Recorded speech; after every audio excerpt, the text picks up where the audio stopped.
dan het ek 'n weersin in daai man. Hy was ons held.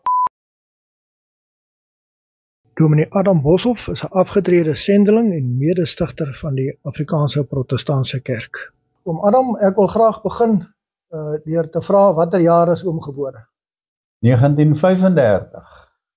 35, dis voor die oorlog, dis voor die Nasionale Party se verkiesing, was oom al groot genoeg om daarvan iets te onthou? Ja, ek onthou van die groot gebeurtenis toe die oorlog geëindig het veral. Die begin van die oorlog onthou ek nie so baie goed nie, want die was mos hier so van iets in die 40, in die begin van die 40. Toe was oom nog 'n bietjie klein gewees. Maar in 1945, toe was ek al 10 jaar oud, so toe Ja. ek al mooi geweet, ek was al in die skool, was al amper klaar met die laerskool. Wat kan oom onthou van daai tye? Die meeste van daai goed, ons het nie 'n radio gehad in die huis destyds nie.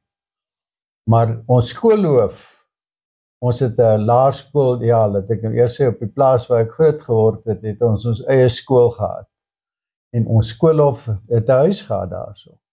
En hy het 'n radio gehad met 'n battery.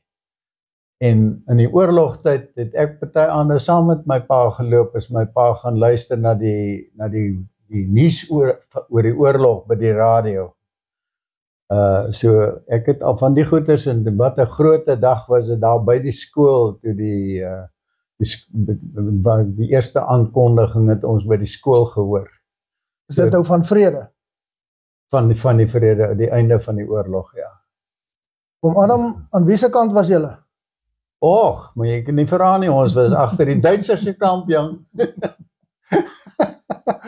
Ek het na die tyd het ek al baie gewonder, nou wil ek jou sê, ek het hier 'n video, wat ek vandag nog nie weet, wat moet ek glo nie, want daar is soveel leuns, selfs met video's wat gemaak word, dat ek nie weet of al die lelike goed wat hulle van Hitler sê, waar is nie. Die waarheid te sê, dat is baie van die goed wat ek tot vandag toe nog maar, ek weet nie.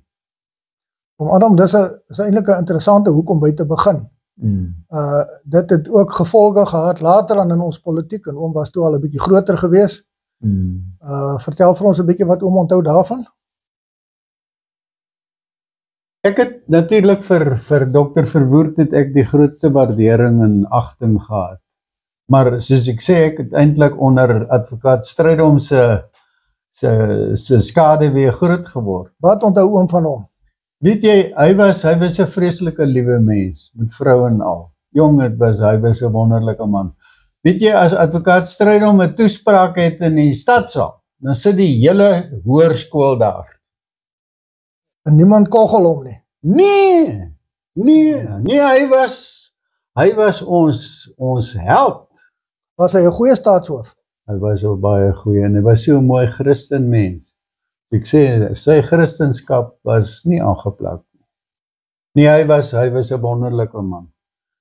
En daarom, en nou wil ek sê, en daarna, vir Dr. Verwoerd het ek eintlik weer die familie, Karel en Annetjie, wat ek het meer kere byvoorbeeld nou by Libertas gekom. En mense het die voorreg gehad om met hom te praat en in sy geselskap te verkeer. Dat ek julle sê, vir daai man het ek, dis dan my 2 wonderlikste manne wat ek in my kindertyd gehad, die grootste waardering en agting en respek en alles. Oom Adam, onthou oom iets van Dr. Malan? Nie van baie naby nie, maar ek onthou 'n grappie wat ek sal vertel. Kyk, hy was daarom ook al bietjie amper aan die ou kant toe hy nog steeds eerste minister was. En dit het Annetjie maar vir ons vertel. Ek het nou nie dit van naby gehoor nie, maar dit was nou 'n grappie wat ek nou na al die jare nog altyd onthou. Hy was toe nou vir die besondere geleentheid die aand moes hy 'n ander pak klere aantrek. En Hy kom nie terug nie, hy's toe in 'n slaapkamer toe en hy kom nie terug nie en hy kom nie terug nie en dit raak nou al tyd dat hulle nou moet gaan vir die vergadering of die dingbane toe hulle op pad is vir die aand. En mevrou gaan toe nou 'n slaapkamer toe te gaan kyk. Toe die ou sy klere uitgetrek, en toe vergeet hy skoon en hy trek sy pyjamas aan en klim in die bed. Ag my aarde. Nou ja, toe. Nou, as so 'n man nog kan eerste minister wees, is dit nie vreemd nie. Ja, dit is nou. Oom sê my onthou oom iets van die 48 verkiesing. Ja. Vertel bietjie. Ek het nie eers gaan slaap daai aand nie. Ons het almal wakker gesit totdat die uitslae daar was. Nou hoef ek te vra watter kant oom was? Nee, daar was geen twyfel nie. Ek was 'n nasionalis in murg en been van kleintyd af, al die jare.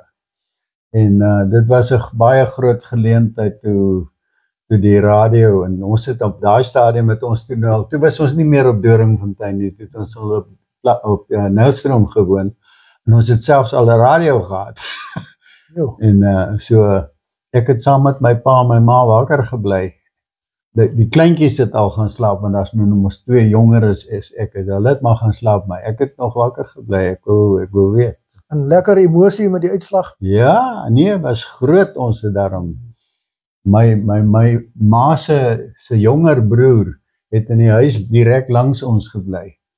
En ons is toe nou almal op die ou end het ons toe daar in die straat amper kan jy sê. Want ons loop toe na hulle toe om die ding te gaan vier, maar toe kom hulle ook uit, en toe was dit nou 'n groot blydskap en 'n vreugde daar in die straat, eintlik tussen die 2 huise. Vertel vir ons 'n bietjie oom was 'n nasionalis, maar die Teeparty sou hulle Suid-Afrika slegter vorentoe gevat het? Ja wel, ek het groot geword met 'n baie negatiewe indruk wat ek het tot vandag toe. Ek het vir hulle nooit waardering gehad nie. En veral wat Jan Smuts daarom alles gedoen het al die agting wat ek vir 'n boeregeneraal gehad het, wat hom betref, het ek totaal verloor. Ek wil graag 'n bietjie begin praat van kultuur en grootword en beïnvloeding in die klas van goeters. Waar kom die nasionalistiese gevoel vandaan? Nou mense ons het daarmee groot geword. Kom laat ek vir jou sê, my pa het die mooiste benadering gehad. Ek nou vir jou sê, my pa het meer as een keer het ek hom dit hoor sê, en daarom het dit baie groot indruk op my gemaak tot vandag toe. Hy het altyd gesê, ek is 'n Christen Afrikaner. In die eerste plek 'n Christen. En my Christenskap beïnvloed en affekteer my hele Afrikanerskap. En met daai benadering het ons groot geword. En toe het ek nog boonop om met alles te kroon, het ons vir advokaat Strydom gehad. Ons het in dieselfde straat gebly. En as advokaat Strydom in Nelstroom is hy Sondagoggend in die kerk baie gereeld. En as hy gepraat het ook, en jy sê, en hy was 'n baie gewilde mens, die hele skool, die hoërskool was amper man en muis in die stadsaal. Hulle gaan ook politiek luister. As hy gepraat het, ja. Kan oom onthou waaroor hy naaste by gepraat het daai tyd? Was dit volksake of Tot 'n baie groot mate. Hy het die volkssaak het hy gedoen. Maar ek nou wil jy sê, wie sê vra waar kom my volkssaak ding vandaan? Ek het die voorreg gehad om op 'n in die volle sin van die woord op 'n familieplaas groot te word. Die eerste blanke eienaar van daai plaas, my oupa Grootjie. Nou en daai kartentransport van Doringfontein het die landmeter-generaal van die ZAR nog persoonlik geteken en oorhandig aan my oupa. Op so 'n plaas het ek groot geword. Nou, die plaas is hy gekoop van die staat of waar het hy toe vandaan gekom? Wel, dit was die eerste plaas wat geproklameer is. En was een van 17 plase, die eerste 17 plase wat amptelik deur 'n landmeter-generaal uitgemeet en kaarttransport van getekenis also. Interessantheidshalwe nou in die lig van al die stories. Laat ek net eers vir jou sê, in 1861, 1861. daar praat ons. Nee. Dis die datum wat op daai ding staan. Ja, my wêreld, dis die land En waar jy trek nie. Toe daai oupa Grootjie het in sy testament gesê, hierdie plaas word nie onderling verdeel, selfs nie eers onderling aan buitestanders verhuur nie. Behalwe as al die begunstigdes daarmee saamstem. En dit het tot gevolg gehad dat tot vandag toe is daar nooit daai plaas, en dit is 'n groot plaas, hy is so oor die 5000 hektaar, jy weet. Daai plaas is nooit verdeel nie. En ons was 'n redelike groot gesin. My pa was die derde van die kinders, so dat hy het 2 ouer broers gehad. Ja, hy het eintlik 3 ouer broers gehad, maar die een wat ek nooit leer ken nie, want hy is as 'n 17-jarige seun is hy doodgeskiet deur 'n joiner in die 3-jarige oorlog. Kan jy dink? Weet jy, ek het dit eers jare later gehoor. Maar weet jy wat het dit gedoen aan ons? 'n joiner is en daarom as Jan Smit 'n joiner is en hy's meer agter die Engelse aan as wat ook al, dan het ek 'n weersin in daai man. Want daar's 'n kombinasie hier iewers tussen jou kop en jou hart oor die ontrou aan jou eie volk, want dis jou mense. En 'n familieplaas om tussen jou ooms en jou tannies en jou neefs en jou niggies groot te word. En ons het daai tyd was daar nie motors nie. Niemand het met motors gery nie. Ons het met die wa ons Nylstroom toe gery vir nagmaal elke kwartaal, en dit het ons baie gereeld gedoen. En so partykeer later jare het ons 'n skoolhoof gehad wat 'n motor gehad het. Ek onthou nog so goed, dit was 'n Mercury, onthou jy die Ford produk. En dan het ons partykeer dat ons almal in die kar geklim, jy weet, en op in die asemhaal binne in daai kar. Gaan julle nagmaal toe. Maar dan gaan ons gaan gewone erediens toe. Maar as ons nie met die Ossewa gaan of so nou en dan saam met die skoolhoof ry met sy kar nie, dan het ons van beurte gemaak. Pinkstertyd ook. Van huis tot huis beurte gemaak en saam huisgodsdiens en dan is die volle, die wet en die geloofsbelijdenis en alles is soos in die kerk. En daarvoor het ons almal ook ons skoene aangetrek. Baie van ons het die grootste deel van die week het ons kaalvoet skool toe gegaan ook en so aan. Ek het nog tot in die hoërskooltyd toe, tot in standaard 9 het ek nog gereeld kaalvoet skool toe gegaan. Later het van die onderwyseresse begin kla oor die groot seuns wat daarom behoort skoene aan te trek. Maar dan het ons gesê, nee man, dis gesond om Adam, het julle Engels ook gehad op skool? Ja, dit kan ek nou ook sê, daar is ook so 'n stukkie humor daarmee saam. Meneer Venter was ons in my matriekjaar, ek dink dit van standaard 9 af het hy al vir ons groep nou Engels gegee. En dan het hy, hoeveel keer het hy gesê, in this period we must speak English. Nou nie te lang, dan praat hy self Afrikaans. Ek wil net nog van die familieplaas vertel. Ek het jou nog gesê, dis is familieplaas in die volste sin van die woord. Daar lê in daai familiekerkhof, lê daar 6 geslagte Boshofs begrawe. Ja, dis nou so waar. Wat sê dit vir jou? Dis vas aan die grond. Ja. En nou wil ek vir jou sê, my pa het altyd gesê, omdat ons nou 2 groepe, kyk my pa was 2 keer getroud, sy eerste vrou is dood, met die geboorte van die 8ste kind, die ou seentjie is saam met haar ook dood, so toe bly hy agter met 7 kinders, my pa se ma, daai ouma van my, het toe kom help. Maar sy het op 'n dag vir my pa gesê, Willie, jy moet nou weer vir die Here bid, en jy moet vra dat hy vir jou 'n vrou gee, en jy moet weer trou. Sy sê, ek is oud, ek kan 'n bietjie help, maar ek sien nie kans om hierdie kinders van jou almal groot te maak nie, en dis jou verantwoordelikheid, dis nie myne nie, maar dit moet eind kry. En aanvanklik het my pa, was nou vreeslik vir hom 'n baie ding met hom ter harte gegaan het, uiteraard. Maar toe, nou ja, my pa het na die tyd het hy altyd so met so 'n skelm glimlaggie by gesê, hy het nooit gaan vry nie, hy het net gebid. Dat ons aan almal gelag en gesê, papi praat daarom nou snaaks. Maar toe vat hy 'n jong vrou. 'n Jong vrou wat nog nie eers mooi vol 19 jaar oud is, toe sy getroud is met hierdie man met sy 7 kinders. En laat ek jou sê, en was sy 'n wonderlike vroutjie. Toe sy later jare burgemeestersvrou was dit ook nie vir haar bo haar vermoë nie.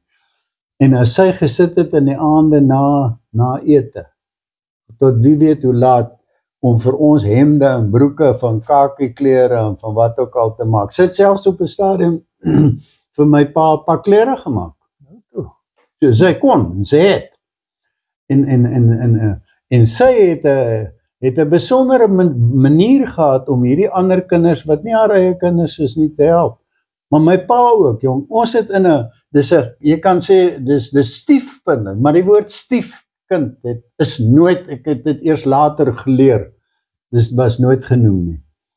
My pa was vir altyd maar my mamma het net so hard aan gewerk, dat ons is 'n een gesin, en dit is so. Jy weet, my skoonouers, Adelaide se pa ma, is jonger as my ouboet en my ousus.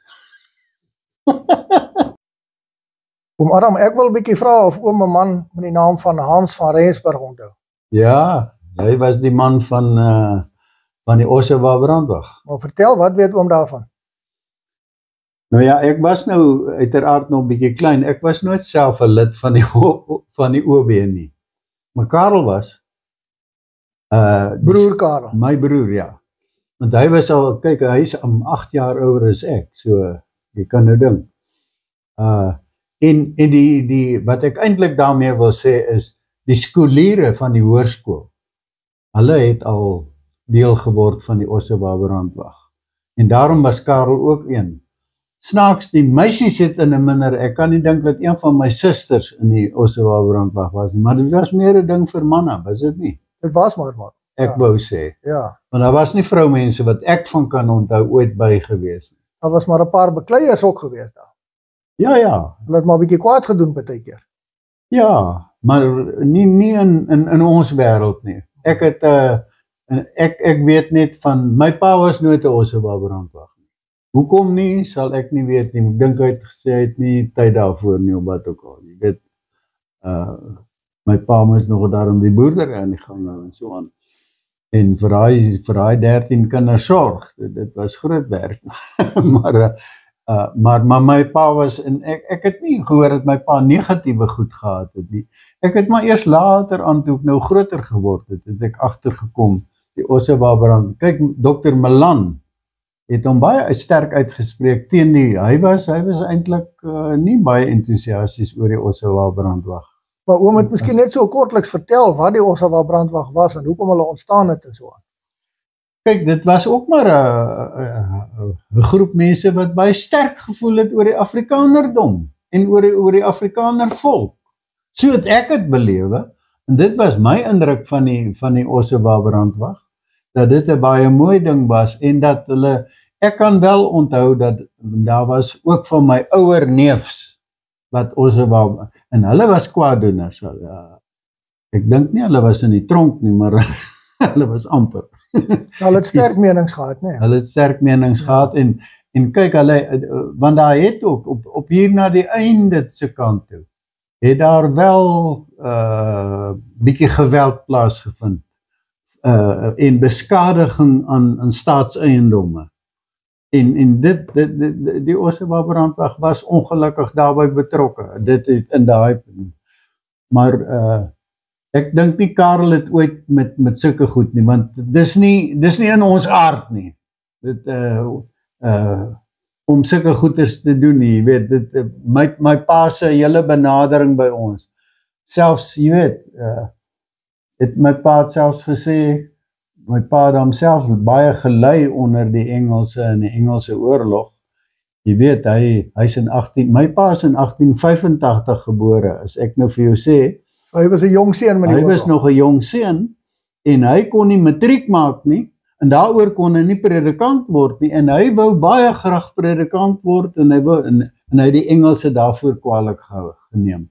Dis hulle skuld dat hy nie kon leer nie, en hy het dit altyd as 'n groot leemte, en hy het hom vir sy res van sy lewe was. Nou moet ek jou sê, en weet jy wat, my pa was eintlik 'n wonderlike mens. As ek nou terugdink, dan kan ek my net verbaas vir my pa en my ma. So, hulle is al twee mense vir wie ek die grootste agting en liefde en waardering het. Jong, hulle was besonderse mense. Adam, is daar enige ander verhale uit die Anglo-Boereoorlog wat oorvertel is, wat van kan onthou? Kom ek vertel vir jou, 'n ding wat ek eers gehoor het toe ek al klaar getroud was, ek het dit nooit gehoor as kind nie, is hierdie een wat ek net nou gesê het, sommer so terloops. Dis die broer van my pa, wat net ouer as my pa was, wat deur 'n joiner doodgeskiet is. Daar's nooit daaroor gepraat nie. Ek het nooit daarvan geweet nie. Ek was al getroud. Die waarheid te sê, ek dink my pa was al dood. Dit 'n ouer broer van my het dit eendag vir my gesê. Sê maar, hoekom het ek nooit daarvan gehoor nie? Hy sê, maar daar's nooit daaroor gepraat nie. Maar dit was, kan jy net dink, wat het so 'n ding tot het. Maar nou wil ek jou nog 'n ander ding vertel. Ek sê net, die plaas Doringfontein is vir my 'n baie besonderse plaas, is 'n familieplaas. En dis nog bovendien, was daar nog 'n skool op daai plaas ook. En daai skool het tot by standaard 6 gegaan. En daai skool het my pa het baie moeite gedoen om selfs nou mense te kry iewerster van elders af om ook na daai skool toe te kom, dat daar genoeg onderwysers kan wees by daai skool. My pa het self nie matriek kon maak nie. Om die waarheid is, het standaard 6 gemaak, die verste wat.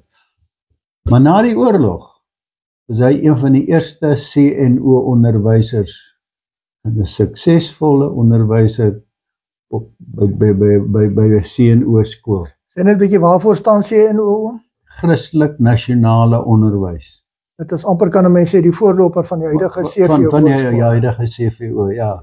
Privaat skole gewees. Ja. Nou laat ek jou daai stukkie net kort vertel. Ou Dr. Andrew Murray, wat nou 'n baie bekende predikant was, het toe nou ook gehoor, jy weet, van om een of ander rede was die skade van Waterberg, Nylstroom se omgewing, was erger as uit die na-effekte van die oorlog, met al die afbrande. Jy weet, ons huis, my ma, eendag het ek nou gaan sit en mooi neergeskryf, laat ek presies sien. Weet jy, my ouma bly toe oupa en die 2 groot seuns wat al klaar bokant 16 is. Hulle 3 is toe weg kommando toe. Toe bly my ouma agter met 7 kinders. Van wie die eerste enetjie die laaste enetjie is eers gebore nadat die oorlog al bietjie meer as 'n maand aan die gang was. Want hy's kyk, die oorlog het nou het ek alweer vergeet, wat is nou presies die datum? Ek dink September 1899. Ja, September, dis reg, September. Nou hy is in November is hy eers gebore. So hy was nog nie eers gebore nie. Toe bly sy met daai kindjie wat op die punt staan daarom amper om gebore te word. Maar met 6 ander kindertjies bly sy agter. My pa mag ook nie gegaan het nie, want hy was nog nie 16 nie. Hy het 3 keer vir generaal Beyers gevra om tog asseblief te mag gaan, maar dan generaal Beyers gesê, help jy vir ouma met die ander kindertjies. Maar die punt is wat ek ook nog wil sê, en toe kom die Engelse en hulle kom verwoes daai huis, dat hy was met die, feitelik vir alle praktiese doeleindes met die aarde gelyk gemaak. Dan bly 'n vrou met 7 kinders alleen agter, om daai ding te sien. Was hy kampe toe gewees? Ja, maar toe hulle eers 'n paar goeders op die waal het laai, en die Nylstroom is 15 myl in die ou tyd, so deesdae is dit, ek dink 22 kilometer van Doringfontein af. En toe is hulle met die wa, is dit wat hulle kon saamvat op die wa, is ouma en die kinders toe nou Nylstroom toe gevat, na die konsentrasiekamp. En daai kamp het net vir 'n paar maande, hy het nie eers vir 'n volle jaar gehou nie, maar daar is oor die 800 man, kinders en vrouens dood in daai 8 maande se tyd. Om jou 'n idee te gee. En toe sy later aan, want generaal Beyers, wat die generaal van Noord-Transvaal is, hulle het op 'n stadium met hulle aanval daar op die Nylstroom gemaak ook. Daar was klomp joiners, jong, dit is allemaal hartseer ding van daai tyd. Toe is daai kamp tot niet gemaak. Dis nie wat ek sê, hy was net 8 maande aan die gang, dus hy tot niet gemaak. En toe is my ouma en almal al die inwoners wat in daai kamp was, is toen op 'n oop kaltrokke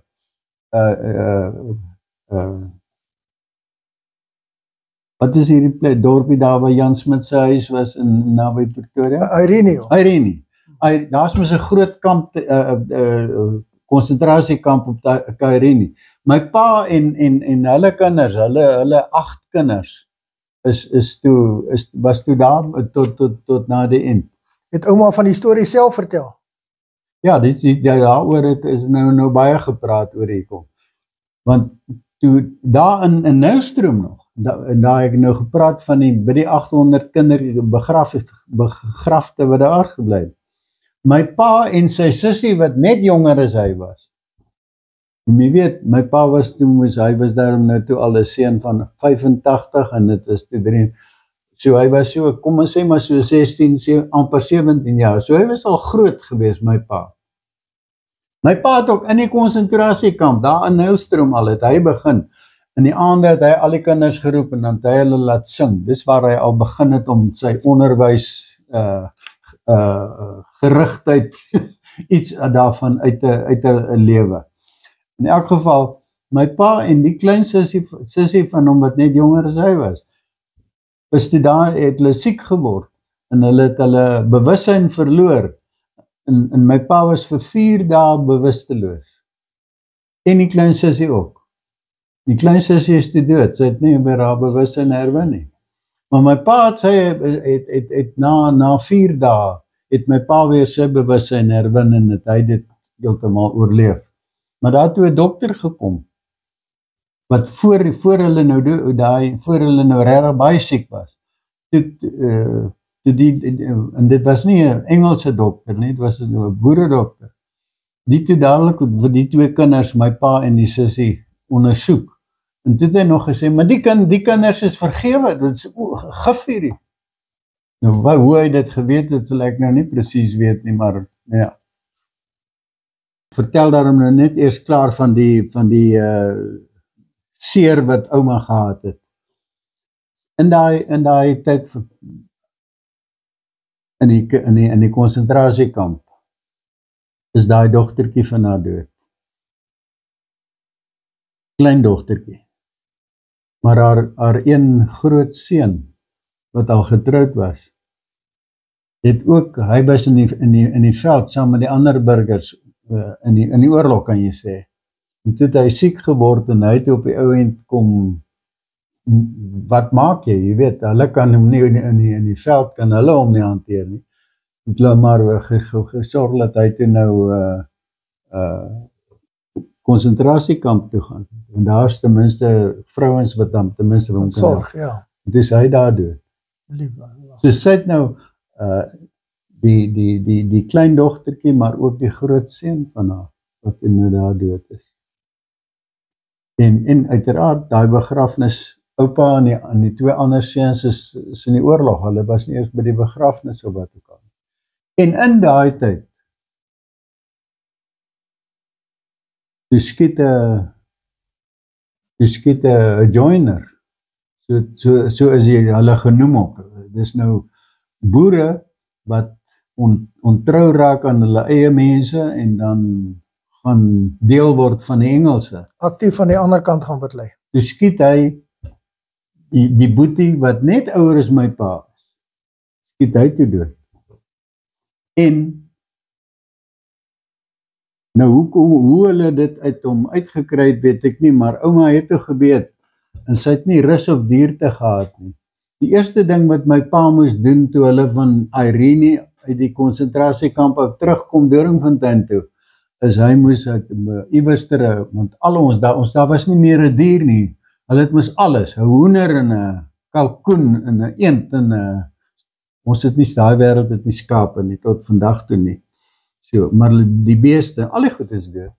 Hoe ouma met daai klompie kinders en oupa en die twee grootkinders kom nie aan nie. Hulle is al drie gevang en al drie oor see gestuur. En sonder dat hulle met mekaar te doen het, want hulle is nie saam in dieselfde kamp nie, is by verskillende geleenthede wat hierdie dinge gebeur. En nie een van hulle wil die eed van getrouheid onderteken nie, so hulle kan nie huis toe. Kan nie terugkom, ja. My oupa was al 1904, toe kom hy vir die eerste keer daar oor die horison aangestap, van Nylstroom sit, van die trein af. En die twee broers ook, elkeen op hulle eie, want hulle was, soos ek sê, hulle was in 3 verskillende kampe, en hulle wou net nie teken nie, totdat die generaals vir hulle kom sê het, maar julle los nou die mense daar, wat voer julle nou hiermee uit? Julle moet kom, julle vrouens en kinders kry swaar daar as julle nie daar is, julle moet julle ding kom doen daar. Ja, dit kan sin maak, nee. Ja, en daarop het hulle toe gereageer.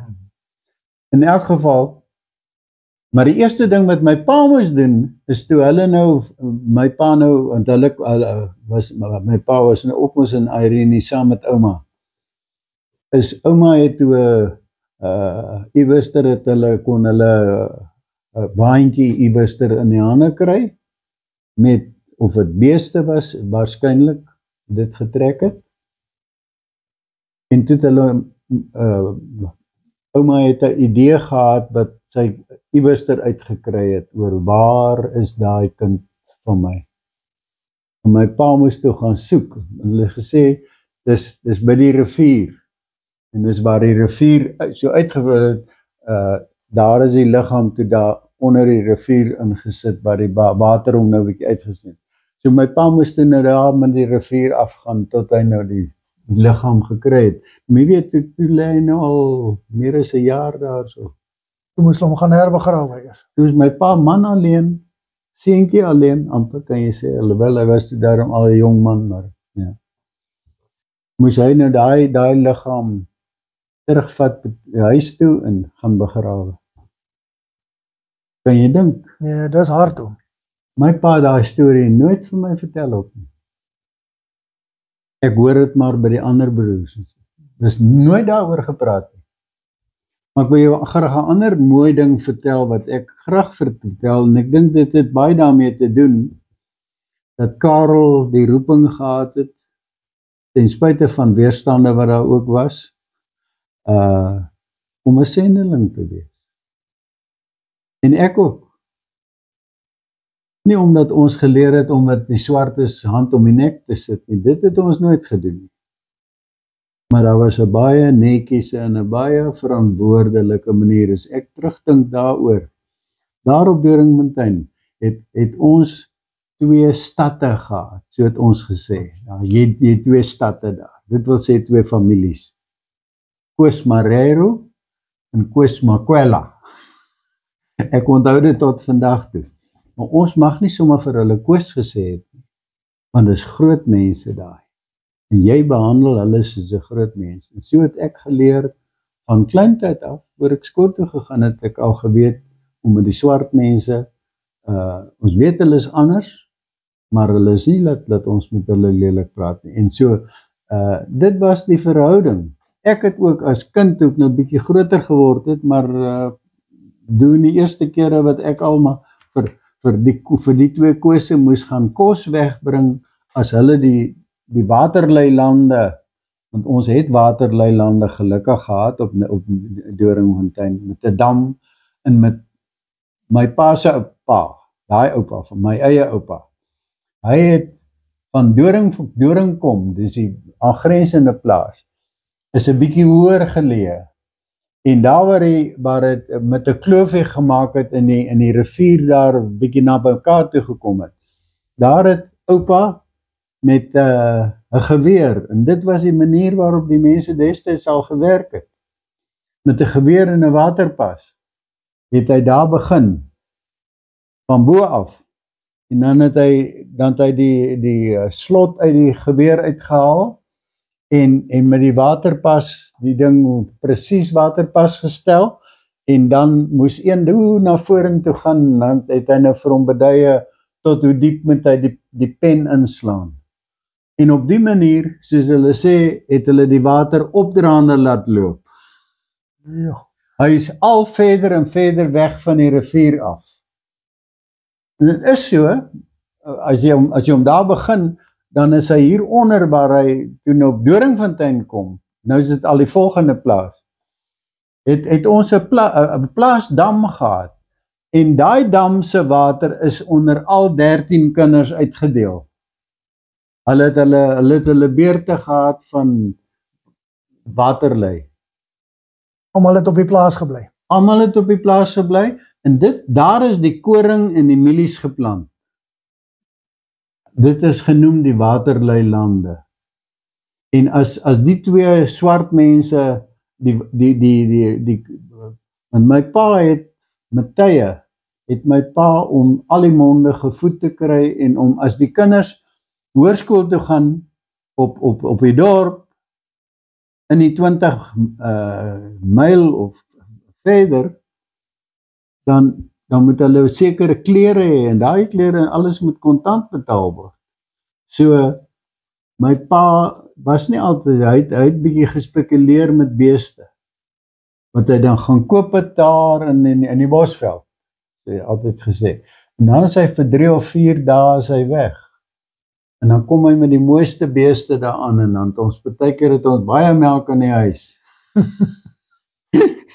En as ons altyd so, dan skielik op 'n dag, dan is daar nie meer melk nie. Ons die beeste verkoop.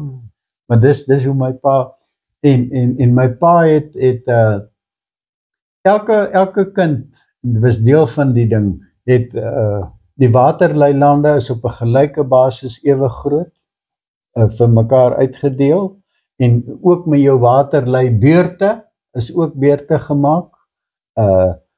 Ek het baie keer saam met my pa geloop in die aand, as hy gaan die water toemaak vir die aand. Ek moes vir die, as my pa nou weg is, byvoorbeeld, dis nou wat die swart dan lei, anders te doen my pa dit self. My pa het baie, onthou ek hom, moet hy die waterlei self behartig. Maar as hy nou moet wegwees met sy beeste storie, dan het die swart mense, het hulle die water gelei. En dan het ek vir hulle middagkos gaan wegbring. En ons het geleer van kleintyd af om respek te hê, en jy is nooit ongeskik gewees, soos ek sê, jy het nie eens vir daai man op sy naam Koos gesê nie, maar jy sê vir hom papa, of ja, tate, eintlik moes dit die naam. Ja, dit het ons gesê. So, daar is die grondslag gelê.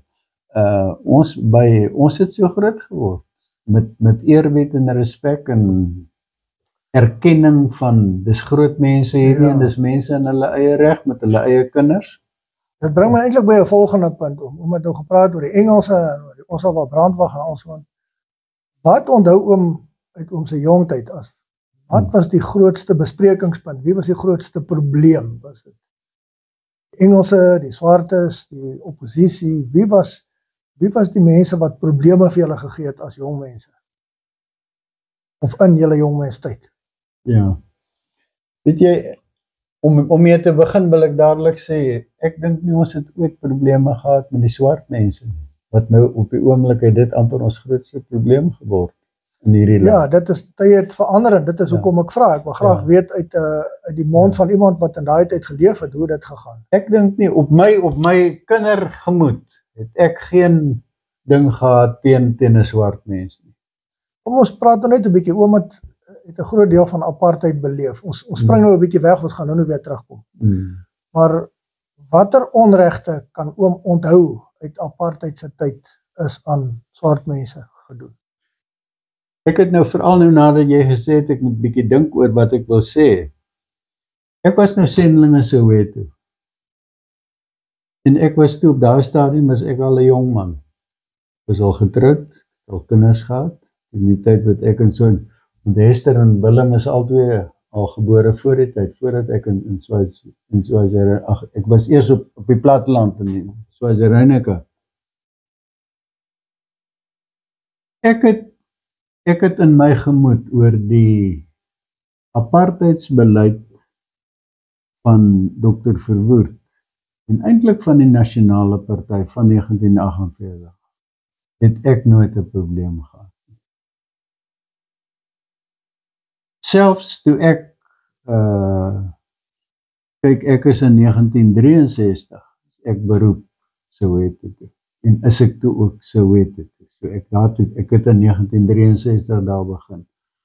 Toe was Dr. Verwoerd al amper al doodgemaak. Hy is in 66. 3 jaar voor hy dood is. 3 jaar voor hy dood is. En ek het dit gehad en om die waarheid te sê, ek het in alle goedertrou dit aanvaar dat dit was die allermooiste en die allerbeste wat die Nasionale Party vir die swart mense van die land kan doen. En hierdie verskriklike gedoente oor die vloek en die sonde en die gruwel van apartheid. Uit oom se eie ondervinding. Nooit so iets gebeur. Nooit. Maar vertel en nou wil ek jou sê, gedink dit wil ek daarom hê my mense moet weet, dat die ouderling wat gepraat het die dag by die afskeid toe ek, nadat ek die beroep aangeneem het gesê, hier sit die ma, die moeder en die vader van die gemeente. Maar vertel 'n bietjie, hoekom het oom in die sendingwêreld beland? Omdat die Here my daartoe geroep het. Ek wou nie gaan nie. Dis juist waaroor ek daai hele ding noem. Geroep tot die bediening met eers 'n paar kolletjies en dan 'n vraagteken en dan eers 'n uitroepteken. Maar was dit vir oom dan 'n onaangename tyd? Nee, maar om tot daai sekerheid te kom dat ek dit wil doen. En my grootste argument was nie oor ek vir swartes kwaad is nie. My grootste probleem is om by Grieks en Hebreëus en Latyn verby te kom. En op die ou end nog Zulu en Sotho en Tswana ook toe moet leer. Dis nou tydens die studies. Dis in die studietyd, ja. Ek het nie daarvoor lus gehad nie en maar nou moet ek ook sê, daaroor het ek die storie van die opstel wat ek moes skryf. Ek het nie graag opstelle geskryf nie. Dit was vir my ek het 'n vreeslike baie oulike onderwyser gehad wat vir my in my matriekjaar Afrikaans gegee het. Hy het vir ons dan 'n liefde vir ons taal en hy was 'n reus van 'n mens met die mooiste ou stem. Oom Joos Huystek, wonderlike mens. Maar ek het nie daarvan gehou nie. Daai opstel wat ek op die ou end, nou ja, wat toen op die ou end vir my 'n besonderse opstel geword het ek gou die maandagoggend voor skool geskryf. Want dit was wat die meeste van ons opstellers het ek nie oor die naweek geskryf nie, maar maandagoggend as dit nou moet, dan moet ek nou gou gaan sit en dan moet ek dit nou doen en agterkyk. Oom het nou gesê oom was onseker wat om te gaan studeer. Ja. Tel 'n bietjie, wat was die ander opsies? ek het baie opsies gehad. Ek het nie 'n probleem gehad nie. Ek het vir my boekhou het ek selfs 100% vir 'n eksamen gekry vir 'n jaarpunt. En ek het baie sterk gedink, want dit sou my beste ander toerusting wees. Maar ek kon nie daarmee tot rus kom nie. Ek was ook baie geïnteresseerd in natuur en skeikunde. En ek het baie lus gehad daarvoor, want dit was vir my 'n interessante vak. En ons baie oulike onderwyser gehad wat dit vir ons gegee het. En so kan ek die een vak na die ander sê. Maar waar kom die gedagte van admissie toe dan vandaan? Nou ja, dis 'n ding wat ek dink wat 'n baie individuele ding is, want dis wat ek het dit so beleef. Dis 'n ding hier in jou hart wat jy nie kan, al wat jy kan sê dis die Here en dis die Heilige Gees. Maar ek wou nie, want ek het nie lus gehad daarvoor. En dit was eintlik die strydpunt hier in my binneste, dat ek tot niks kon rus kom nie. Op die oomblik is ek al amper in die einde van my matriekjaar en dan weet ek nog nie wat ek wil nie. Totdat ek by die punt gekom het dat ek op 'n stadium besef, maar ek stryd teen die Here. En ek is nie bereid om die pad te loop as hy dan vir my, want ek sal dit seker kan doen as ek dit wil doen, dan sal Grieks en Hebreëus, en dit het ook later so gebleik. Maar oom het familie ook gehad wat betrokke was by sending en admissie en so aan. Ja, ek het die voorreg, ek het die groot voorreg om broers en susters te hê van hierdie, dan wie ek een van die 13 is. Ek is nommer 11 van die 13. So ek is die klein boetie van die ek het vir my boet Karel, hy's 8 jaar ouer as ek. Tussen hom en my was daar nog 'n ander sussie ook, wat ook met 'n predikant getroud is. So, my pa wou predikant word, en hy kon dit nie word nie, omdat hy nie matriek kon maak nie, en omdat die geleentheid met die finansies en al die dinge was net nie daar nie. Maar, op die ou end het die Here dit so beskik, dat Karel en Karel wou ook nie, Karel wou, die familie het baie gelag vir Karel, hy het altyd gesê, hy wil toch nie verder gaan leer nie, hy wil nie eers hoërskool toe gaan klaarmaak nie. Nou by ou end het ek gesien, as Karel by die huis kom, hoe sit hy met die Grieks en die Hebreëus? En dit het net nog my weerstand oor ek hierdie ander probleem het, ek het nie gehou van Engels nie, en selfs Afrikaans, was dit nie eers vir my lekker om briewe en opstelle te moet skryf nie. So ek het allerhande weerstande gehad, selfs nou met Karel, wat nou op die ou end 'n predikant geword het. Dit was ook 'n mate van 'n weerstand wat dit gemaak het vir my moeilik, wat en ek 'n weerstand gehad het wat ek mee moes rekening hou. Van Karel het die probleem gehad, my pa word deur 'n muil, dink ek, as ek reg onthou, geskop, dat hy heeltemal bewusteloos is. Hier tussen sy bene, waarom hy 'n man nou maar baie sensitief is. En hy lê toe vir 'n paar dae bewusteloos. En Karel was so bang dat my pa dit nie gaan oorleef nie. En toe hy eenkant toe gaan staan en vir die Here gebeloof was, die Here sy pa vir hom sal spaar, dan sal hy gaan predikant word. Wat hy nie eintlik wou doen nie. Wat hy eintlik nie wou doen nie. En toe het dit gebeur. En is nou juis in daai tyd toe hy nou hier sit en spook met die Grieks en die Hebreëus en die Latyn, moes ek dit nou ook aanskou, en ek het dit net nog vir my persoonlik het dit nog verder bygedra, maar selfs net die feit dat Karel predikant geword het. En die ou mense het maar so 'n manier gehad om vir jou te vra, gaan jy ook predikant word? En dit het by my die effek gehad, dat ek al meer, ek wil amper sê, daarteen begin ontwikkel het in my gemoed. In elk geval, ek kon nie tot rus kom nie. Ek het nie briewe of snaakse ervarings gehad nie. Die Bybel het my altyd aangespreek, ek het baie daarvan geweet, maar om te weet, maar die Here sê vir my, jy moet dit doen. Dit was 'n ding waaroor ek nie onsekerheid het nie. Totdat op 'n dag het dit net by my opgeklaar. Ek kan dit nie verduidelik nie, maar dit het net so gebeur. En toe ek alleen, ek het nie eers met my pa of my ma, met niemand daaroor gaan praat nie. Dit was net tussen my en die Here. En ek het gaan kniel en ek het vir die Here gesê, nou Here, as dit regtig U wil is, dan sal ek dit doen. Vir U sal ek dit doen. En help my dan asseblief.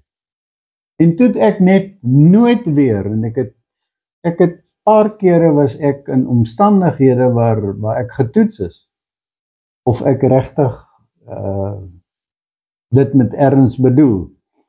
En ek het nooit weer omgekyk nie. In die Grieks en die Hebreëus en die Latyn het ek toe op die ou end so geniet dat ek toe Grieks en Hebreëus was toe my 2 hoofvakke vir die BA. En ek het selfs met 'n MA aangegaan. Mooi skool. En ek het ons selfs op die ou end nog in klas gee ook. Ek was selfs 'n dosent in Grieks gewees van alle vakke. En my boet Karel is nou my ou boet vir wie ek baie lief was. Toe ek nog so klein was en hy al bietjie groter was, het hy my dikwels op sy skouers opgetel. En as hy loop om die koeie, die melkkoeie in die kamp te gaan haal vir die aand, dan sit hy my op sy skouers en hy vertel vir my al die mooi geskiedenisverhale wat ons andersins in boeke lees. En dis waar my liefde vir geskiedenis het met Karel se stories al begin. En Karel het 'n besonderse talent gehad, dit as daar by die ons het nie net 'n wonderlike plaas gehad vir die familie nie, maar daai plaas het ook die skool gehad, die Doringfontein skool met besondere onderwysers. Maar ons het ook op daai plaas Doringfontein was ook die geloftefeespunt. En Karel het gereeld by die geloftefeeste het hy gaan voordra. Hy kan vir 2-3 uur aan mekaar vir jou versies opsê uit sy kop uit. Hy het ook, as dit geloftefees is, was dit die gebruik, dan was daar altyd van die kinders, en hy was een van die wat gereeld elke jaar, almal het gewag vir Karel. Hy was die mannetjie wat die versies uit sy kop uit opsê. Maar hy wou nie eintlik verder gaan nie. Maar hy wou nie predikant word nie, hy wou nie eers hoërskool toe gaan nie, hy wou nie eers matriek gemaak nie. Toe wat hy gesê het by geleentheid, wens hy kon liewers 'n swartetjie hier om in sy plek te gaan, dat hy tog maar kan aangaan met die boerdery hier op die plaas. So hy was eintlik 'n boer. Hy was eintlik die boer. Ja. Oom is toe na universiteit toe en was daar politieke aktiwiteite op universiteit gewees? Daar was redelike aktiwiteite, maar ek was nie baie betrokke nie. Die eerste ruk was dit vir my so 'n belangrike ding, en veral my eerste jaar was ek my besimpeld gewerk, want ek wou tog nie dop of in Grieks of in Hebreëus nie. En op die ou end het ons 'n onderwyser gehad wat vir ons geleer het, ons het by hom die vak Afrikaans 1B gehad. En dit was 'n vak wat spesiaal ingestel is, hoofsaaklik in 'n groot mate vir toekomstige predikante, om jou sinskonstruksies en jou woordkeuse reg te maak. En op die ou end was ek, teen die einde van daai eerste jaar, was ek amper banger dat ek die Afrikaans gaan dop as die Grieks. Want hy was 'n vreeslike ou terror gewees van 'n man. En hy was baie streng, en hy het al die verkeerde goeders, jy weet wat 'n mens sê. En tot vandag toe onthou ek nog die goed wat ek by hom gedink. Hy het op ons, nou moet ek daarom sê, op Doringfontein het ons suiwer Afrikaans gepraat. So ek sê, daar het ek geleer om waardering te hê vir my familie, vir die gesin, vir neefs en niggies en al die, en ook vir my taal. Daar het ons geleer om ons daar is nooit sprake dat 'n mens 'n Engelse woord in jou tussen jou woordeskat sal bysit nie. En selfs met hoe jy oor swartes doen en hoe voel oor hulle, dit was 'n wonderlike plek geweest as ek terugdink en dan weet ek dit was 'n groot voorreg om in so 'n ouer huis met verbondsouers soos wat my pa en ma was. Jy weet, ek het jou gesê my pa was partykeer dat hy vir week of langer, 2-3 weke, het hy in die Bosveld ingegaan om te gaan beeste koop, wat hy dan op die ouend by Fundisie gaan koop het om 'n bietjie ekstra kontantjies daarvoor te kry. As hy nie daar was nie, het my ma gereeld met die huisgodsdienst voortgegaan. Daar het ons geleer om van kleintyd af hardop te bid. Ek wil sommer terloops vra om, wat is kultuur? Kultuur is alles wat jy doen en alles wat jy nie doen nie. Dis amper, wil ek sê, die manier hoe jy dit ook doen. Die rede hoekom ek het vra, want hierdie godsdienst is eintlik deel van kultuur. Dis 'n wesenlike deel. Nee, dis amper die kern van die kultuur. En mense wat dit nie het nie, mis baie.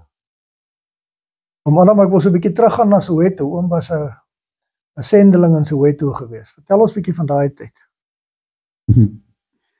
Nou ja, die heel eerste is weer dat Karel het die kommer gehad, want die vakature wat hy gelaat het toe, want hy en Anna was saam vir 'n tyd lank, was hulle die sendelingspaar in Soweto. Die gemeente se naam was Diepkloof, is die oostelikste punt, die Baragwana Hospitaal. Ek was selfs vir 'n paar jaar lid van die Baragwana se hospitaalraad in my onnoosheid. Maar nou ja, daar moes gewone mense, gewone Christene ook daar wees. Daarom, maar in elk geval, dit was 'n geweldige gebied. En Karel het toe die beroep gekry om sendingsekretaris te word en dit aangeneem. En toe word ek gekies of beroep. En hy bel my voor die tyd, ek is toe op Swaziland, 'n sendeling daar in die platteland. Ek werk saam met die boere en die boere werk mooi saam en dit is vir ons lekker en ons geniet dit en my dinge begin al net so 'n bietjie, ek het al die Tswana bietjie onder die knie, ek preek al in Tswana en ek het boere wat ek het in die gemeente, want daai tyd was dit 'n probleem, dis die platteland. Die mense kan nie lees nie. Jy kan nie vir hom 'n Bybel gee nie, jy kan nie vir hom 'n katekisasieboek gee nie. Nou hoe op aarde? En hulle bly die wêreld vol. En die grootste groep, weet jy, en die boere het so mooi saamgewerk. Daai tyd was daar nog nie stroopers om die mielies mee te stroop nie. Dan gaan haal hulle oesters, soos hulle altyd gesê het, gaan haal hulle in die tuislande. En dan was dit vir daai boere ook belangrik. Ek het my byna kadiks gewerk so in 'n oestyd.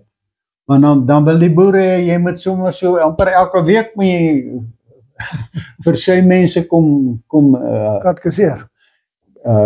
Nee, kom diens hou. En hulle die boere het ook saamgewerk. Weet, ek het party aan dat ek was nie vir my snaaks om 500 mense op 'n aand in my erediens te hê nie. Liewe aarde. Want die boere, hulle gee hulle vragmotors en hulle trekkers en sleepwaens en hulle ry aan en jy hou hier en hou jy weer daar en jy hou daar, jy weet so. Dis 'n vreeslike werk, maar en toe ek later aan het ek begin met bandmasjiene. Daai tyd was dit nog die bandmasjiene met die bandjies.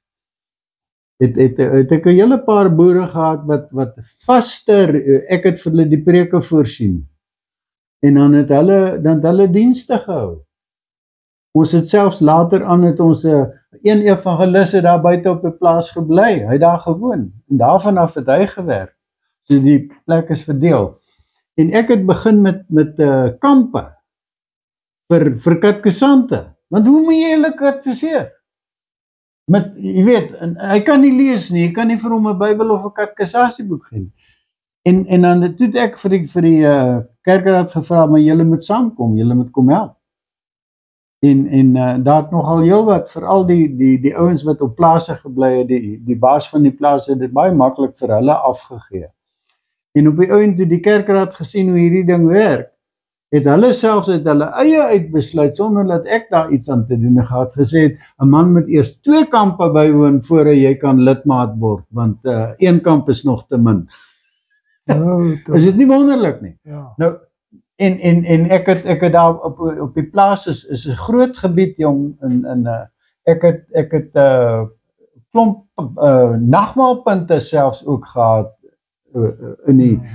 met die boere se samewerking, en dit het lekker gegaan, en daar was sinvolle dinge, jy weet, met skooltjies wat ek ook aan die gang gekry het, en so aan.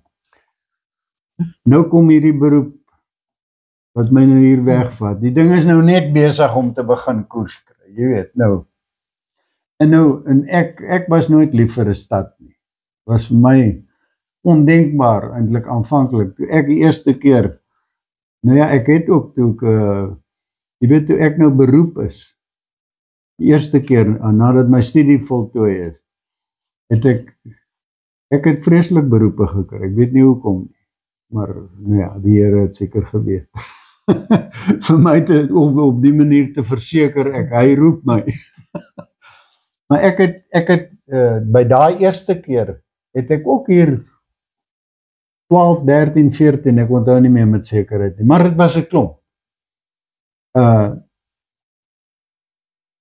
Gemeentes in die blanke kerk, maar ook in die sendingkerk. Oom was in sending en oom is weer beroep vir sending. Ja, toe ek daar op dis waarvan ek praat, maar die eerste beroep is nou, toe ek net my studie voltooi het. Ja, dis reg, ja. Toe ek nou klomp beroepe gehad, toe was daar ook stedelike beroepe by gewees, want ek het hulle net eenvoudig sê, en ek het toe nou die plattelandse een gevat. En broer Karel was toe die een wat oortuig het om Soweto toe te gaan. Ja, weet jy, Karel se eerste gemeente was Belfast, en daar was hy sendeling en leraar. Aanvanklik het hulle gedink, dit is eintlik die ideaal, maar op die ouend is die synode toe besluit, nee, jy moet dit maar uit mekaar uithaal, dit nie so deur mekaar maak nie. So, dit was as 'n proefneming beskou, en Karel het dit gedoen. Hy was dus vir 3 jaar was hy toe sendeling op Belfast. En toe is hy en Anna daarvan weg, en toe het hulle begin met die sending, daai groot sending aksie daar bo in Noord-Transvaal, Noordoos-Transvaal, daar teen die Wildtuin, en tot daar by Tsanin, en nog by Litrigat se kant ook. En was 'n hele klomp jong manne, Karel se amper die helfte van sy klasmaats was almal sendelinge saam met hom, daarso. Dit was 'n groot aksie. Dr. Verwoerd het op daai stadium het hy nog vir Karel gesê, ek is bly julle jong manne doen dit. En julle moet weet, ons gaan nie vir baie lang jare hierdie voorreg hê nie. Hy het belang gestel. Kyk, ek word sommer woedend as ouens dink Verwoerd, jy weet, en nou word hy die vark van die verhaal nog opgemaak.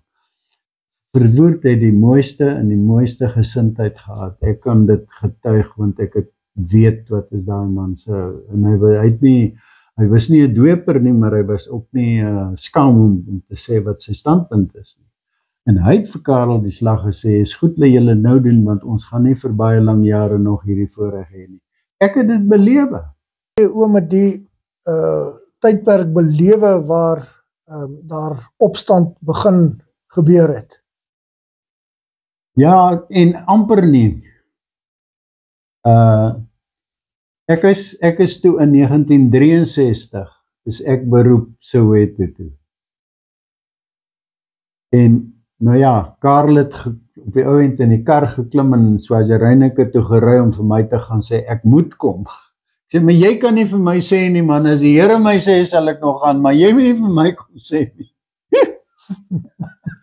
In elk geval, ons het amper die hele nag het ons met mekaar gesit en toutrek en doen. Maar op die ouend, dit was toch die manier waarop die Here my oortuig het, en ek het gegaan, en al daai weerstande wat ek aanvanklik gehad het oor Grieks en Hebreëus deur in die beginjare, was nou vir 'n oomblik weer daar, maar ek moes maar net weer buig voor die Here, en was dit vir my groot voorreg, en ek het dit belewe as 'n wonderlike voorreg. Groot verantwoordelikheid, want dit was 'n geweldige gebied. Daar ek het gesê van die Baragwana Hospitaal wat ook in my gemeente was. Hoe behandel jy, hoe hanteer jy 'n hospitaal van daai getalle? Ek dink dit was die grootste in die suidelike halfrond as ek my nie mis. Ja, op daai stadium. En dan was daar nog klomp gewone kampongs, mynkampongs. En selfs die Randse Waterraad het 'n uitsluke kampong gehad waar ek ook nog in. Ek het 'n klomp nagmaalpunte wat dit het Karel al mee begin wat ek nou maar net weer voorgesit het. En Karel het begin met kampe vir die jonges, vir die skoliere wat ek toe ook mee aangegaan het. Jy dan sê ons en daar was op daai stadium was 'n oom Barnors. Hy is oom Badi genoem. Was nou sy noemnaam. Oom Badi was 'n vreeslike dierbare en 'n vriendelike Christen mens. Hy was die hoofbestuurder van die Patco busdiens wat daar geloop het. En hy het vir my dit ook kom sê. Hy het dit nou vir Karel gesê en hy sê dit nou maar net vir my ook. As ek wil 'n bus hê om my kinders te vat vir die kampe, dan moet ek net vir hom laat weet. En as een te min is, moet ek vir hom sê, dan stuur hy vir my 2. Dis interessant. Dit ek een keer het ons toe nou in Karel daar 'n kamp geïdentifiseer waarmee ons toe ook so maar kon voorgaan. Dit het ek een keer 'n kamp van by die 2000 kinders gehad. Maar dit is nooit weer nie. Maar was julle nie die begin van die Soweto moeilikheid dan nie? Nee, gelukkig nie. Nou wat het daar gebeur om dan? Dis 'n hartseer storie. Ek jou nou vertel van ons generaals in die oorlogtyd. Nou generaal Beyers was een van die groot Christen generaals. My pa het vir groot waardering. Daaroor het ek 'n broer wat ook gedoop is, Beyers. Hy en Karel het presies dieselfde naam, familienaam. Maar hy is gedoop Karel Willem Hendrik. Dis nou my broer Karel se naam. Want dan is hy nog ook Beyers daarbey. En hy is Beyers genoem omdat my pa vir generaal Beyers so 'n groot waardering het. En generaal Beyers was bekend daarvoor. Hy was nie 'n doper nie, maar hy was 'n baie oortuigde Christen mens. Jong, ons het daar mense in ons volk se verlede as leiers op die verskillende ek wil sê wat my so het ek het beleef in die politiek en selfs in die weermag. Ons generaals, dit was daarom mense van kwaliteit. Behalwe soos ek nou sê die ander een. Ek meer sy naam liewers nie sê. Oom het in daai tyd ook vir Dr. Verwoerd leer ken. Hoekom was dit? Wel, Karel is toen op die ouend met sy dogter getroud. En dit het tot gevolg gehad dat van tyd tot tyd het dit nou maar so gebeur dat die familie is. Ons moes daai tyd nog in Nylstroom gebly. As ons Pretoria toe gaan het ons nou maar almal op 'n bietjie daar gaan kuier. En hulle het ons dan dikwels geëet. Ons het meer kere daar geëet, 'n bietjie gekuier. Nou nie gedurig nie, maar jy weet, daai mense is besig, jong. Maar dit was 'n voorreg om hom van naderby te leer ken en net as 'n gewone mens. En sy opregtheid in sy godsdienst en sy geloofsake, ook sy kerk. Nou waar kom die ding van die vader van apartheid dan vandaan, die argitek van apartheid? En hy was dit nooit. Oom het nou vertel van generaal Beyers. Oom verder van hom iets vertel het. Nee, ek wou net vertel van ons Beyers, mense wat, generaal Beyers wat so toegewyde was. Ja. Maar, nou wil ek nog verder vertel. Daar was nog 'n ander predikant, wat ook 'n besonderse roeping gehad het. En hy was al 3 jare van die oorlog, was hy, kom ons sê, daai tyd het ons nog nie van kapelane gepraat nie. Hy was die veldprediker, was hy nou maar daai tyd genoem. En hy het 'n boek wat my pa vir my gegee het, wat ek nie eers vir my broers en susters wys ek het hom nie, want ek is so bang hulle wil hom hê. is 'n Afrikaner boek van die hoogste gehalte. Vegten en vlugten met Beyers en Kemp. Beyers is die generaal van Noord-Transvaal, Kemp is die generaal van West-Transvaal. En die man wat daai predikant was, is Dominee Naudé. En Dominee Naudé het dieselfde agting wat my pa vir generaal Beyers gehad het hy ook gehad. Toe sy seentjie wat toe gebore is kort na die Engelse oorlog, wat toe gebore is, toe hy gedoop word, toe doop hy hom Beyers. Nou, toe nog. Sy naam. Ja. Agter die groot waardering. Van die generaal, ja. Maar, nou, wacht, laat ek jou ek kom nog by die storie. Die pa se naam was Vegten en vlugten met Beyers en Kemp deur Joshua F. Naudé. Dit was Joshua F. Naudé. Hy was die dominee wat die veldprediker was. En hierdie seentjie van wie ek nou vertel, met die naam van Beyers.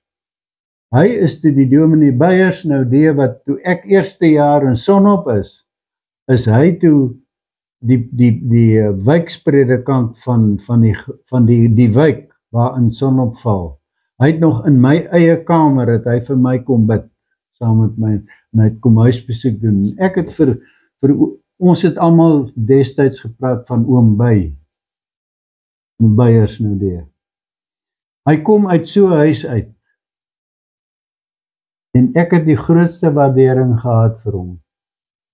En hy word 'n lid van Umkhonto Wesizwe, die gevegsarm van die ANC. Hoekom? Hy word die man wat nie net 'n lid is van die gevegsarm nie, maar hy word die man wat die Christelike Instituut tot stand bring. En daai Christelike Instituut was die vloek wat oor Suid-Afrika en oor die Afrikaner volk gekom het, laat ek jou dit sê. Vertel meer. Die hele Suid-Afrika het nie geweet wat gaan hier aan. En Beyers Naudé was die vloeksteen en hy was 'n besonderse mens. Hy was op sy tyd, voordat hy nou so heeltemal sy kop verloor het en kommunis geword het en saam met die ANC gaan help het om boerseuns dood te skiet. Want dis wat hulle gedoen het. Het hy die Christelike Instituut gewoon en dit het eintlik die kanaal geword waardeur die geld wat van die Wêreldraad van Kerke afgekom word om die geveg teen die boere hier in Suid-Afrika aan die gang te hou, was hy die kanaal gevorm. Maar hoekom? Dit is die groot vraag, is hoekom? Omdat hy so hom vereenselwig het met die stryd teen sy eie volk, dat hy ons wou doodskiet. Maar hoekom? Ek kan net sê, dis van die Satan self. Want ek het ook baie keer gevra, jy weet, ek het hom nog geken as my dominee wat vir my in die koshuis kom bid het. Ek het hom gesien as die voorsitter van die synode van my kerk. En nou sien ek hom en hy was die man wat persoonlik die leraars en hulle toegespits op ons leraars, veral die NG Kerk se leraars. Die swart leraars, nie die wit is nie. Met my het hulle nooit 'n woord gepraat. Hy sou dit ook nie waag nie, maar hy het nie met Frans Milan, ons was daar 3 studente wat in 3 gemeentes langs mekaar, nog nadat ons hier saam studeer het by Pretoria, is ons sendelinge daarso. Ons het vreeslik lekker saamgewerk, goeie vriende geword. Ek was die jongste van die 3. Frans Milan was die oudste van die 3. Frans het toe later aan, het hy nog uit sy doktersgraad gaan voltooi, en hy wat die laaste klompie jare van sy bediening was hy professor by Turfloop, in die opleiding van die brandweerleerders. Jan Hofmeyer was die een in die middel, hy was weer die jeugwerker, voltydse jeugwerk. En ons het vreeslik lekker saamgewerk, het was ook lekker, ons is groot vriende ons. Om die waarheid te sê, Frans Milan en ek, ons was besonderse vriende nog van universiteitsdae af. In elk geval, dat Beyers nou hierdie dinge gedoen het, en nou wil ek jou sê, hy het nie met ons as sendelinge, het hy nie gekarring nie, maar hy het ons medeleraars, en ek het jongerige medeleraars gehad. Ek het nooit probleme gehad met my medeleraars nie. En ons het vrymoedig gepraat oor die apartheidsbeleid. Maar op so 'n manier dat dit was nie vir hulle 'n probleem nie en vir my ook nie 'n probleem nie. En ons het geen moeilikheid dat ons daaroor spanning ontwikkel het of 'n wanverhouding tussen ons tot stand gekom het oor die goeders nie. En ek het as daar hoeveel keer byvoorbeeld, ek jou nog gesê, ek was by die oostlikste punt van Soweto. Soweto staan vir South Western Townships, die afkorting, Soweto. En baie van daai mense kom uit hervestigingsgebiede. En baie van daai mense het probleme met hulle permitte. En ek het gedurig gehelp om permitte te gaan, want partykeer het jy maar amptenare gekry wat nie altyd baie vriendelik en baie tegemoetkomend was nie. Maar met my het hulle nooit gewag om met my te bother nie. En ek het nooit so 'n probleem ook gehad, moet ek daarom sê, dat daar eers 'n stywigheidjie was nie. Maar as 'n ou probleme het in die gemeente, het dit geweet. Ek het dit nou nie laat afkondig nie, maar dit het maar so onderlinge dit versprei. As jy 'n probleem het, gaan sê vir die Maruti, en dan bring jy jou goeders vir hom. Dan vat ek dit en dan maak ek hulle dinge vir hulle reg. Nou dit sou party mense nou weer as 'n toonbeeld van, sien jy wat se vloekerigheid en wat 'n lelike dinge. Maar as jy die goed reg hanteer, dan kan jy dit reg kry. Ek het in die 10 jaar wat ek met die swartes, jy werk met hulle saam, jy is van die môre tot die aand met hulle saam. Ek was nooit soos 'n baas teenoor hulle nie, ek was ook nooit op enige manier, ek was 'n medeleraar. En ek het vir hulle eendag gesê, dis julle kerk hierdie, en wil ek jou sê, maar ek weet nie of ons nou vandag daarby uitkom nie, maar dis een van die goeters wat nog deel gewees het van hierdie probleem wat my uit die NG Kerk uit het. Vertel gerus 'n bietjie daaroor. Kyk, in die vroeë jare was daar 2 groot bewegings ten opsigte van die sendingveld in Suid-Afrika. Die een groep het uit Engeland uitgekom, die Engelse sendelinge. En die ander groep het uit Duitsland uitgekom. En hier is Duitse sendelinge. Jy weet, my pa se naam is Willem Sternberg. Nou daai woord Sternberg, my pa self het nooit geweet waar kom daai naam op vandaan nie. Ek het dit gaan uitkrap uit die argiewe uit, en toe het ek sekerheid gekry. Dis 'n Duitse sendeling se naam, Stefan. Hy was 'n sendeling daar iewerster naby iewerster in die omgewing van Stellenbosch. En daai Willem Sternberg, die S mos so 'n bietjie wat ook al. is toe met 'n Pretorius getroud, met 'n Pretorius meisie. En so via haar het die Sternberg 'n naam geword by die Pretoriusse, en toe het ek 'n ouma uit daai Pretoriusse wat toe met 'n Boshoff trou.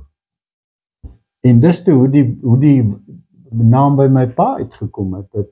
Dis nou 'n naam. Ek het 'n kind, hierdie seun van my is Willem Sternberg. My pa se naam. En vir die Lutherse, hoofsaaklike Lutherse, maar die Duitse sendelinge, wat toe 'n sendelinge hier in Suid-Afrika kom word, soos ek sê, het selfs getrou met van ons mense. Het selfs in my familie het dit 'n naam geword. En die manier waarop hulle gewerk het, hulle sendingwerk gedoen het, was totaal anders die manier waarop die Engelse dit gedoen het. Om die waarheid te sê, die weerstand wat ek self mee te doen gekry het, en jy waarskynlik ook. Want daar het op die ou end 'n groot stuk weerstand by die Afrikaner tot gevolg gekom. En die oorsaak daarvan is hierdie, wil ek amper sê, hierdie bloody Engelse. Behalwe dat hulle hier kom oorlog maak het en ons kom doodskiet het hulle nog vir ons 'n baie groot, wat die koninkryk sake betref, het hulle die dinge kom deurmekaar doen. Dit was die London Missionary Society, die LMS. Nou wat het die Engelse verkeerd gedoen? Dis presies die twee teenoorgesteldes, en daarom noem ek hulle al twee. Die Duitsers het sendingwerk op so 'n manier gedoen, dat dit die volle simpatie en liefde en meewerking tot gevolg gehad het. Terwyl hierdie klomp Engelse het net moeilikheid veroorsaak van 'n kant af. Watter soort moeilikheid? Die eerste moeilikheid, dit het selfs bydra gehad tot die groot trek. En jy weet, jy ken die geskiedenis van die wat is daai plek, hulle die klomp boere so aan hulle nekke opgehang het? Slagtersnek. Slagtersnek. Hy Slagtersnek opstaan. Dis die gevolg van daai London Missionary Society se sendelinge. Hulle het die swartes en hulle het gedurig tussen die swartes en die kyk, die Engelse was mis op die ou end vir daai laaste ruk, was hulle die manne, was dit nie meer die Hollanders wat die Kaap behoort het nie, die Engelse, dit moes kom afneem van hulle af ook.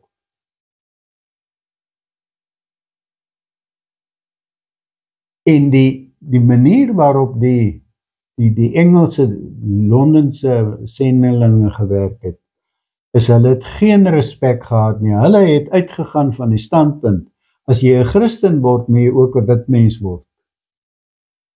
En daarom het Van der Kemp met sy doktersgraad en al, hy was 'n geleerde man, het hy loop trou met 'n uit beginsel uit. En daai sendelinge het hulle self so berug gemaak met al die goeders, soos ek sê, dat hulle het 'n ding oor die Afrikanerdom kom loslaat, wat tot vandag toe in 'n mate. Baie mense hulle weet nie eers meer waar kom het vandaan nie, maar hulle het dit, maar dit was een van die groot goed. En nou kom hierdie hele storie. Jy moet 'n bietjie daai goed gaan lees, wat daai goed het ek saamgestel nadat ek in 1986 besluit het, ek gaan uit die NG Kerk uitloop. Is dit nou omdat die Engelse wat gedoen het? Omdat Beyers Naudé, hierdie ding wat die Engelse sending hier in Suid-Afrika kom indra het, omdat hy dit met so 'n kinkel kom oordra, dat hy nie net die swart leraars opgemaak het nie. Toe ek op universiteit was, nou ja, dis maar nou nog in 'n mate so, maar ek het toe al die roeping gehad van moontlik moet ek in die sending gaan. Dit was so los in 'n onsekerheid, jy weet, maar dit het in 'n mate, jy moes daaroor ook vir jou besluit neem. Toe het ek al gesê, toe ek met die sending besig, met die teologie besig is, toe was dit op daai stadium die reëling, dat ons het daarom al begin om sending as 'n universiteitsvak vir jou BD te kan loop. Maar op daai stadium, toe ek al begin het, was dit nog opsioneel. So ek het die keuse gehad, wil ek of wil ek nie. En ons was op die ou end, ons was 'n vreeslike klein groepie. Ons was maar 6 wat daai jaar klaar gemaak het. En van die 6 het net ek en nog een, was net ons 2 wat in daai klasloop sit het. En wat daai al daai ekstra vakke, want is dit nie net een vak nie, dis sendingteorie en dis sendinggeskiedenis en dis sending wat ook al, jy weet, is 'n hele paar vakke. En op die ou end moet jy nog 'n ekstra verhandeling op nog skryf. En my verhandeling wat ek geskryf het, nou ja, ek wil sê, ek het na die tyd het ek baie keer gewonder of ek nie moet jammer wees dat ek het oor daai onderwerp geskryf het nie, maar ek het toe my verhandeling, jy kies self jou onderwerp. En dan skryf jy self dit moet so van 80 na 100 bladsye wees, jy weet so, en jy doen dit dan selfstandig. Die gedagte is eintlik maar om die studente, die toekomstige predikante, so 'n bietjie te dwing om te leer en gewoon te raak om bietjie weier te studeer en met oordeelkundigheid te, jy weet, die goeders teen mekaar te kan uitmis. Maar so 'n bietjie van, eintlik maar 'n bietjie van 'n, kan jy sê, volwasse makery. Ek kies toe vir my BD, ek moes 2 verhandelings skryf. Vir my BD verhandeling skryf ek toe oor die heiligmaking, wat ek nou dink ook gedaan, daar was nou weer 'n ander rede, maar ek los dit nou maar. Maar ek het toe, dit was ook vir my baie belangrike en 'n wonderlike studie, ek het dit baie geniet ook. En Prof Willie Lubbe het nog na die tyd, toe hy eendag, hy toe was hier op sy laaste dag, hy was professor gewees, hy het Latyn gegee. Hy het nog vir my Latyn 1 gegee. Ek in sy klas gesit. In elk geval het hy nog my verhandeling kom leen. Sê hy wil dit nou 'n bietjie leen, want daar waar hy nou predikant is, het hy nou 'n bietjie probleme met hierdie goedes. En hy wil net die goed wat ek gedoen het, ek nou vir hom geleen. Maar my tweede verhandeling wat ek toe ons het 7 jaar, jou 6de jaar is die BD-skripsie en die 7de jaar het ek toe 'n sending gekies. Ek gaan 'n sending verhandeling skryf. Dus skryf ek dit oor die titel Die Verinheemsingsgedagte by die Bantu van Suid-Afrika. En daar gaan dit geheel en al oor hierdie saak. En ek het uit die eerlikheid van my hart en met die manier waarop ek op Doringfontein groot geword het, was daar vir my hoegenaamd geen negatiewe of ding waaroor ek gevoel het ek behoort skaam te hê, of ek behoort te voel ek is oneerlik, of ek is 'n rasis, as ek so sê nie. Dit was vir my 'n doodnormale ding. Ons is anders. En dis waar Beyers nou die 'n groot hand ingehad het. Hulle het 'n hele studiestuk en hulle het hoofsaaklik op die predikante toegespits. En hulle het manne van die kaliber van Johan Heinz, en ek sê nie Johan Heinz is 'n Bobbejaan nie, ek dink hy is ver bo die gemiddeld. Seker baie slimmer as ek ook. Maar daai manne. Ek vra vir Karel eendag, want toe is hy nou professor in sendingwetenskap. Ek sê vir hom, Karel, ek het nou my verhandeling oor die verinheemsingsgedagte gelees en ek was ook in daai tyd wat toe ek sendeling in Soweto was ek jou net nou gesê vir ons 3 studentemaats wat daar langs mekaar was. 2 van ons het met ons kombies het ons die kombies vol gelaai. En ons is met die 2 kombies is ons hier op in Afrika in. Tot die ander kant eers hier deur Rhodesië en toe Malawi en toe omgedraai daar by Zambia en toe terug. Want ons wou vir die swart mense van Suid-Afrika gaan wys hoe werk dit waar 'n inheemse kerk selfstandig is. Want hierso het ons mense met ons goeie bedoelings, het ons eintlik ook 'n kwaad gedoen. ek het nou weet, ek het nou die verhandeling geskryf oor die verinheemsingsgedagte. Met ander woorde, 'n Christen, as hy 'n Zulu is, dan word hy nie 'n wit mens nie. Hy word nie 'n Europeaan nie. Net soos dieselfde ook met 'n Zulu. En dis geen aantasting van sy waardigheid of enigstens hoegenaamd van 'n negatiewe ding wat jy kan daaraan konnekteer nie. Maar ons het 'n bietjie van 'n fout gemaak in ons goedbedoelendheid. Toe ek nog daar op Swaziland was, die eerste bazaar wat daar gehou word, is daar 'n vol gewoonte, die blanke gemeente mense, hulle bedoel dit so goed en hulle kom help saam bazaar. Nou ja, ek het dit waardeer. Maar ek het toe later besef, maar hierdie ding het ook weer, al klaar weer, die duiwel weet ook van elke goeie ding 'n slegte ding te maak. Toe 'n ouderling op 'n dag vir my sê, toe ek, juist met toe ons nou aan die gang kom met daai kampe storie wat ek jou gesê het oor die katekisasie. Toe het ons op die ouend besluit, ons wil 'n ding bou daar aan die lokasie. Dat ons ook 'n plek het waar ons mense kan laat tuis gaan as hulle van die plase afkom en so. Toe sê die een ouderling vir my, maar Maroete, jy is mos nou hier so, jy kan mos nou vir ons praat met die wit mense moet maar die geld gee. Toe sê ek, maar dit werk nie so nie. Dis julle kerk hierdie. En dis julle wat met julle eie dinge, met julle hierdie ding, dis nie die manier waarop 'n kerk bou nie. Maar die arme swart mense het daai beginsel tot 'n baie groot mate hier in Suid-Afrika nooit geleer nie. Toe ons twee het met ons kombies, het ons hier opgery tot Doerboot, soos ek sê, daar, en dis nog daar, by die nag, het ek na die tyd uitgewerk, wat ons daar langs die Malawi meer geslaap het, wat die muskiet my gebyt het, en ek het vandag nog probleme met my lewer oor daai, ek het 'n verskriklike aanval gehad van, ek het gesweef op die hittegolwe van koors, met daai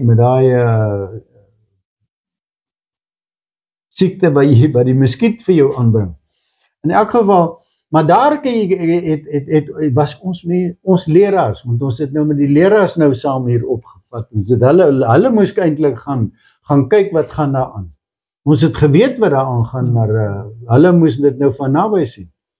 En hulle het baie daaroor gepraat, en dit was vir hulle baie eye-opener en 'n ding om te besef, maar dis ons kerk hierdie, ons moet nie vir die wit man kyk en sê, julle moet nou die geld gee vir hierdie dinge nie. Hulle moet, daai ouens bring 'n hoenderhaan, bring hy vir sy dankoffer, of wat ook al, of 'n paar patats, of wat ook al, jy weet, al sulke goeders bring hulle, wat vir hierdie ouens kon dit nie, hulle kon dit nie verstaan. In elk geval, ek vra vir Karel op 'n dag, ek sê vir hom, dis nou ek het vreeslik druk weer op Karel uitgeoefen en gesê, jy moet vir ons kom help, toe ons besluit, ons gaan nou met ons eie teologiese opleiding begin. En jong, ek sê jou, hierdie opleiding van hierdie teologiese, was so van die veld af, ek kan nie glo dat dit met 'n kerk kan gebeur nie.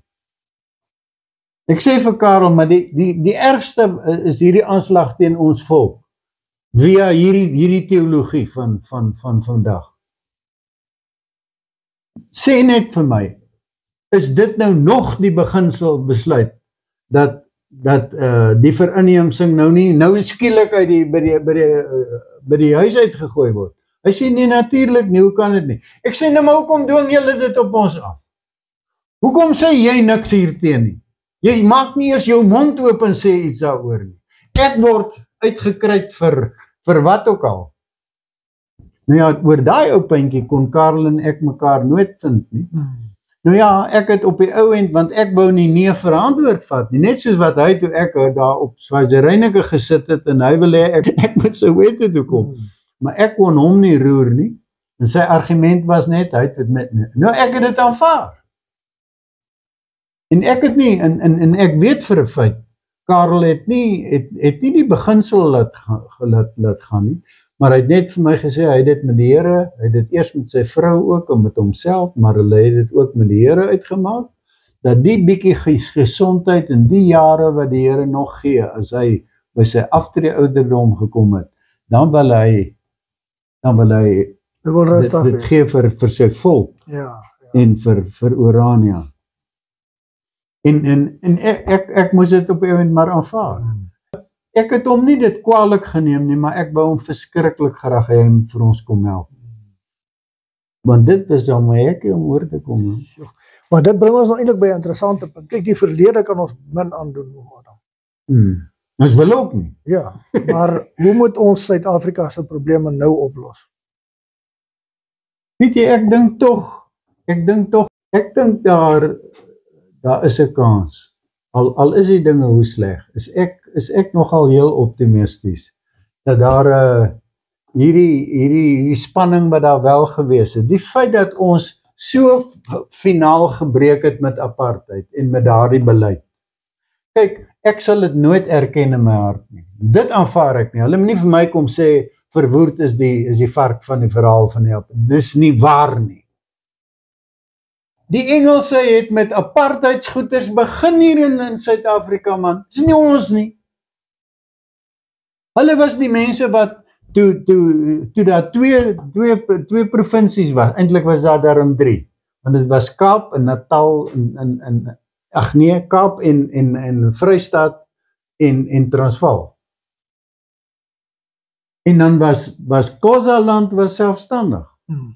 En Zululand was selfstandig. En selfs van tot vandag toe, ek weet nog, ek het daar gery en gesien, daar hier in die Oos-Transvaalse Laagveld en tot daar by Louis Trichardt en Messina se kant toe selfs, waar die ander klomp bly, en toe ek op Belfast gewees het, was die klomp Bapedi, die Noord-Soetos, hulle is weer hier na Groblersdal se kant toe.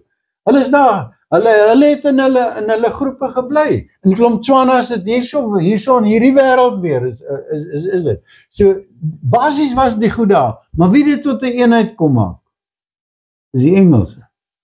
En as jy nou kom, en toe het iemand die moeite gedoen, maar hy het dit nie hande gekry. Ek wil graag weer my hande op lê, maar ek het dit nou nie op die oomblik nie. Die verskillende apartheidswette waaroor hulle so vreeslik te kere gaan, is Engelse wat dit een vir een het hulle dit gepromulgeer. Dis nie die boere wat daarmee begin het nie. Maar dan word verwoord die vloek van die verhaal gemaak, wat hy nooit was nie. Dis 'n oneerlikheid, julle praat van waarvan julle nie weet nie. Nou, dis nou eintlik 'n baie goeie punt om vir hom Adam te sê. Baie dankie vir die gesprek, ek waardeer dit om Adam.